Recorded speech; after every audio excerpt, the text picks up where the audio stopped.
नमस्कार, मैं विजय कल्ला और आप देख रहे हैं राजस्थान आज तक। समाचार हमसे ही संबंधित होते हैं। कुछ वो समाचार जो हम दिखाना चाहते हैं और कुछ नहीं दिखाना चाहते। इन दिनों एक चर्चा है देश में कि जो लोग माइनस में नंबर लाते हैं उनको व्याख्याता की नौकरी दी जा रही है। वो मास्टर, टीचर, लेक्चरर, प्रोफेसर बन रहे हैं। कमाल की बात है। जो बंदा 100 में से 2, 4, 5 नंबर नहीं ला सकता वो व्याख्याता है आपका। कैसे चलेगा ये? लेकिन चल रहा है क्योंकि हमारा देश है, भारत है। ऐसा नहीं करें तो हंगामा, सड़कों पे आग लगा दी जाएगी, देश जला दिया जाएगा। क्योंकि आरक्षण चाहिए हमको, और आरक्षण तो ऐसे ही मिलेगा। अब उन्हीं के बच्चे जब स्कूल में पढ़ने जाते हैं और उनको माइनस में अंक मिलते हैं या अच्छे अंक नहीं लाते हैं तो हंगामा करते हैं, सड़क पे चिल्लाते हैं, चीखते हैं कि हमारे बच्चों को स्कूल अच्छा पढ़ाई नहीं करवा रहा है। कैसे पढ़ाई करवाएगा? पढ़ाई करवाने वाले कौन है?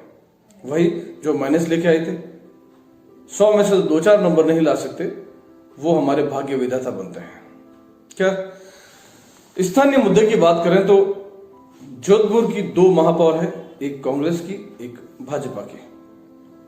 भाजपा की महापौर वनिता सेठ को एक शिकायत है कि कांग्रेस उनसे 2 में दर्जे का व्यवहार कर रही है, दुर्भावना रख रही है, क्योंकि उनको बजट नहीं दिया जा रहा।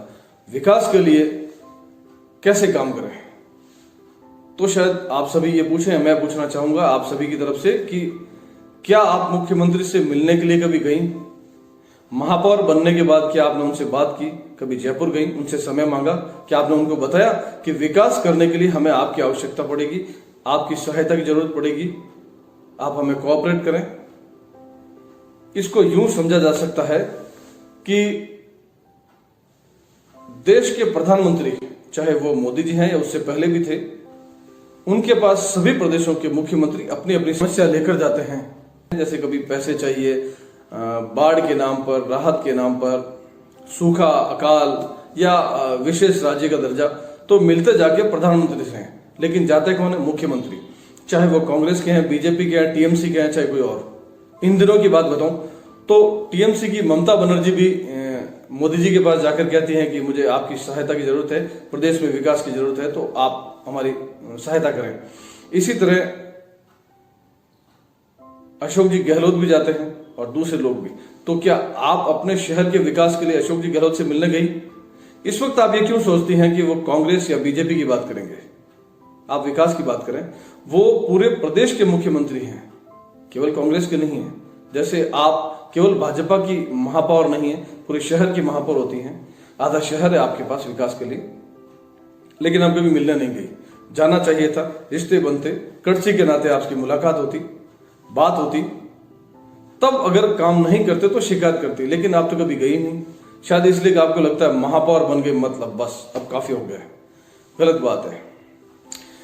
कुछ अच्छी खबरें इन दिनों समाचार पत्रों में देखने को मिलती है कि एक पुलिस थाने में लांगरी जो खाना बनाते हैं, उनकी बेटी की शादी में पूरा थाना इकट्ठा हुआ और अपनी तरफ से सहयोग किया, उनके पीहर पक्ष बने। तो ये अच्छी खबर है और ये खबरें अक्सर आती है आजकल। और किसी एक खबर की वजह से दूसरे, तीसरे, चौथे लोग भी इंस्पायर होते हैं और ऐसी मदद करते हैं। ऐसी मदद करते रहें जब जहां मौका मिले, और ऐसे समाचार हम भी दिखाते रहेंगे। हम और हमारे जो भी साथी हैं पत्रकार ऐसी बातों को दिखाते रहें जिससे पता चले कि लोग एक दूसरे की मदद कर रहे हैं। इन दिनों राजस्थान में भाजपा में एक कमाल का टकराव चल रहा है। पूर्व मुख्यमंत्री वसुंधरा राजे फिर से मुख्यमंत्री बनना चाहती हैं और सतीश पूनिया जो वर्तमान प्रदेश अध्यक्ष हैं, शायद वो भी मुख्यमंत्री बनना चाहते हैं। और उनके फॉलोवर, उनको पसंद करने वाले भाजपा के ही कार्यकर्ता 2 खेमों में बट गए। 2 क्या खेमे? कुछ लोगों को यह भी है कि जोधपुर के सांसद गजू बना मुख्यमंत्री बने। लोग ये भी चाहते हैं। गजू बना प्रसिद्ध हैं, अच्छा व्यवहार रखते हैं और अभी बहुत अच्छी पोस्ट में हैं, अपना अच्छा काम कर रहे हैं। और वसुंधरा राजे मुख्यमंत्री रह चुकी हैं 2 बार और वर्तमान प्रदेश अध्यक्ष। मौका नयों को भी मिलना चाहिए। अब समस्या इन बड़े नेताओं को कम है, कार्यकर्ता औच-पौच परेशान, किस तरफ जाए? अगर वसुंधरा जी के घर जाते हैं, उनसे मिलते हैं, उनके ऑफिस जाते हैं और सतीश जी के लोगों ने देख लिया पत्ता कट जाएगा।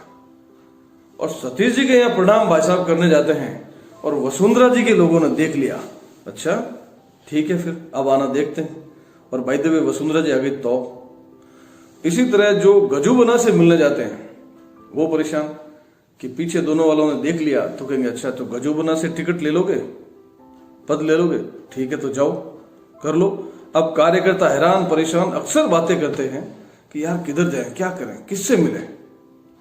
कुछ लोग वसुंधरा जी से भी मिलते हैं और गजूबना से भी, और मौका पड़ने पर जयपुर जाकर सतीश जी पुनिया से भी मिलते हैं। ये एक केवल भाजपा की बात नहीं है, ये तो इन दिनों की बात चल रही है, ऐसा इसलिए हो रहा है। लेकिन कांग्रेस में भी अगर कोई जोधपुर से दिल्ली टिकट के लिए चला जाता है, अशोक जी की नजरें सबसे तेज है। ये बात पूरा जोधपुर करता है, आई थिंक शायद पूरा राजस्थान करता है कि अशोक जी की नजरों से बचना बहुत मुश्किल है। उनके जासूस कोने कोने में फैले हुए हैं, आधे इधर जाओ आधे इधर जाओ, बाकी मेरे पीछे आओ वाली व्यवस्था नहीं है। अशोक जी के लिए तो ये स्थिति है कि जोधपुर की ट्रेन में बैठकर कोई दिल्ली जा रहा हो अपने काम से तो भी डरता है, अगर वो कांग्रेस का नेता है या कार्यकर्ता है, कि अशोक जी को पता चल गया तो पत्ता कटेगा। और ऐसा कई बार कट भी चुका है। अशोक जी कभी किसी से बदतमीजी से बात नहीं करते, कभी बुरा नहीं बोलते कार्यकर्ताओं को, किसी नेता को कुछ नहीं कहते, अपने पार्टी के लोगों को। लेकिन जब पत्ता साफ करते हैं तो ऐसा करते हैं कोई जिंदगी में ऊंचा नहीं आ सकता। ये उनकी राजनीति कमाल की है, शानदार राजनीति उनकी, और टॉप लेवल तक दिल्ली तक जो उनकी चलती है, उनकी बात मानी जाती है, वो जो कहते हैं वो होता है। इसका एक ताजा उदाहरण यह है कि उप मुख्यमंत्री सचिन पायलट 5 साल मेहनत की, पार्टी सत्ता में आई, उनको लगा मैं युवा हूं, मुझे मुख्यमंत्री का मौका मिलेगा, मैं राहुल बाबा के नजदीक हूं, लेकिन ऐसा नहीं हुआ। डिप्टी बनाए गए, डिप्टी में भी खूब निचोड़ा गया तो परेशान हो गया, घुटन हुई, बगावत की, लेकिन अशोक जी तो अशोक जी हैं, क्या जादू चलाया, क्या ठोक के ठिकाया है। इस बार बड़े मंच पर जो बिल्कुल बाजू में बैठा करते थे, इतने दूर थे, ये राजनीति है, अशोक जी है। पेट्रोल डीजल के दाम की बातें चल रही इन दिनों कि आंकड़ा 100 पर चला गया, तो हमारे यहाँ जो मशीनें हैं पेट्रोल पंप पर, उन पे 2 अंक आते हैं, तीसरे अंक की जगह नहीं है। इसलिए लोग चिल्ला रहे हैं कि पेट्रोल के भाव मोदी जी बढ़ा रहे हैं। अरे भाई, केवल मोदी जी नहीं, राज्य सरकार जो वेट लगाती है वो इतना वेट भारी है कि वो कम नहीं हो तो 100 का आंकड़ा छू लेंगे। उसके लिए अशोक जी गहलोत ने कहा कि अगर मैं कम करता हूं तो बहुत बड़ा घाटा हो जाएगा। तो यही बात केंद्र कहती है कि अगर हम कम करेंगे तो हमारा घाटा हो जाएगा। उनको पूरा देश चलाना है और देश में ऐसे इतने सारे प्रदेश हैं, उन सबको भी विकास के लिए, जरूरत के लिए पैसा देना पड़ता है, वो वहीं से आता है।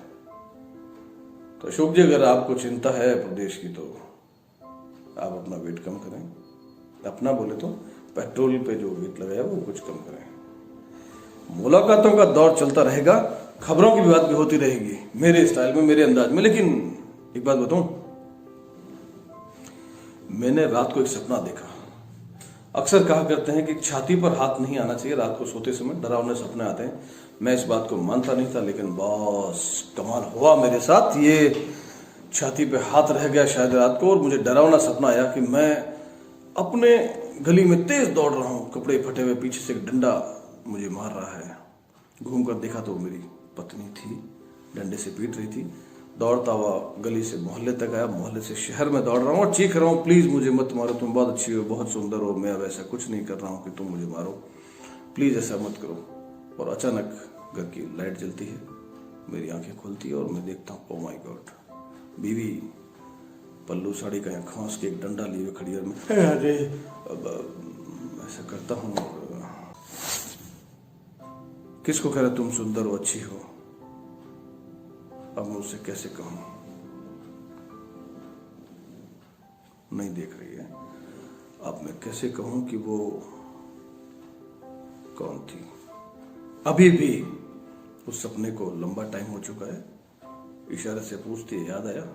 तो मैंने यही बहाना बनाया था कि मुझे सपना आया था और सपना जैसे नींद खुली मैं सपना भूल गया, जबकि वो डरावना सपना मैं भूल नहीं सकता। और वो पूछती है वो कौन थी खतरनाक औरत। जो तुम्हें पीट रही थी और तुम चिल्ला रहे थे। कैसे बताऊं, भोजन यही करना है। नमस्ते, फिर मिलेंगे। Thank you. जय हिंद, जय भारत, वंदे मातरम।